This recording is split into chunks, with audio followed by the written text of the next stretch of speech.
کربلا شیعہ مسلمانوں کے لیے ایک انتہائی مقدس مقام ہے۔ ہر سال دسیوں لاکھ شیعہ مسلمان زیارتوں کے لیے کربلا آتے ہیں، جن میں اکثریت کا تعلق ہمسایہ ملک ایران سے ہوتا ہے۔ ایران کا عراق پر جتنا اثر و رسوخ اب ہے، پچھلے 40 برسوں میں نہیں تھا، اور یہی چیز امریکہ اور اس کے اتحادیوں کو پریشان کیے ہوئے ہے۔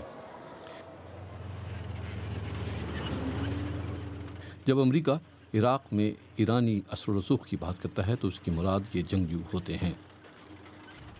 1 لاکھ رضاکاروں پر مشتمل اس شیعہ ملیشیا کو شدت پسند تنظیم داعش سے مقابلہ کرنے کے لیے تیار کیا گیا تھا، لیکن اب امریکہ اس شیعہ ملیشیا کو ایران کا ایک فوجی بازو تصور کرتا ہے، اور اسی لیے وہ اپنی فوجوں کو عراقی سرزمین پر رکھنا چاہتا ہے۔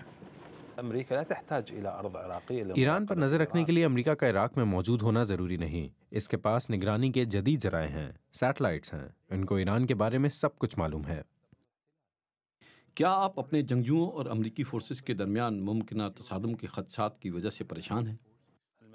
اگر ہماری اور امریکی فورسز کی لڑائی ہوتی ہے تو اس میں نقصان صرف عراقیوں کا ہی نہیں ہوگا۔